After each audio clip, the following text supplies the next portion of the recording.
మోకాళ్లలో గుజ్జును పెంచి నొప్పిని తగ్గించి సర్జరీని దూరం చేసే ఫ్రీడమ్ వాక్. సో ప్రత్యేకంగా మనం చూసినట్లయితే ఇతర రాష్ట్రాల నుంచి కూడాను ఎక్కువ శాతం ప్రజలందరూ కూడా కూటమి ఏదైతే ఈ రోజు ప్రమాణ స్వీకారం చేయబోతుందో ఆ ప్రమాణ స్వీకారానికి భారీ సంఖ్యలో ప్రజలైతే విచ్చేస్తారని చెప్పొచ్చు. సో ఇప్పుడు రాజపేట నుంచి కూడా కొంతమంది మహిళలు వీర మహిళలు ఎవరైతే ఉన్నారో వారందరూ కూడా ఆ కూటమి ప్రమాణ స్వీకారానికి విచ్చేస్తారని చెప్పొచ్చు. సో ఒకసారి మనం విందాం వారి మాటల్లో కూడా. సో మేడం మీరు ఎక్కడి నుంచి వస్తున్నారు ఏంటి? మేము రాజంపేట నుంచి వస్తున్నామండి. మహిళలంతా మేము ఆల్రెడీ ఒక బస్సులో ఉన్నారు. మేము ఇంకా ఇక్కడ ట్రాఫిక్ జామ్ అయింది. ప్రమాణ స్వీకారానికి వెళ్తున్నాము. ముఖ్యమంత్రిగా ప్రమాణ స్వీకారం చేస్తున్న నారా చంద్రబాబు వర్గం కలిసి ప్రమాణ స్వీకారోత్సవానికి మేము వెళ్తున్నాము. మాకందరికి విఐపి పాసులు ఉన్నాయి. ఇవి టైం వచ్చేసి 11:27 ఇచ్చారు. ఇప్పుడు టైం వచ్చేసి 8 అవుతుంది దాదాపు. మేము అక్కడ చేరుకుంటామో లేదో డౌట్ గా ఉంది.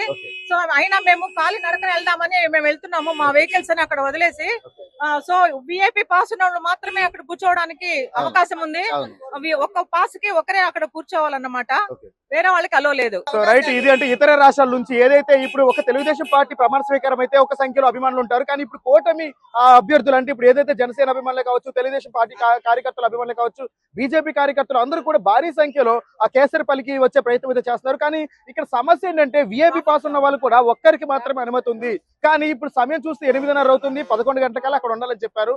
కానీ వాహనాలకి ఏదంటే ఇప్పుడు దాదాపుగా 5 కిలోమీటర్ల వరకు ట్రాఫిక్ జామ్ అవడంతో వాహనాలు ఇక్కడికి పంపించడం జరగట్లేదు. సో అయితే వీళ్ళు ఏం చేస్తారంటే ఇప్పుడు కాలినడకన కనీసం కాలినడకన వెళ్ళి అందుకోగలమని చెప్పేసి దృఢ సంకల్పంతో ఇక్కడి నుంచి నడుచుకుంటూ వీర మహిళలందరూ కూడా ప్రమాణ స్వీకారానికి వెళ్ళి చూసే ప్రయత్నం అయితే చేస్తున్నారు.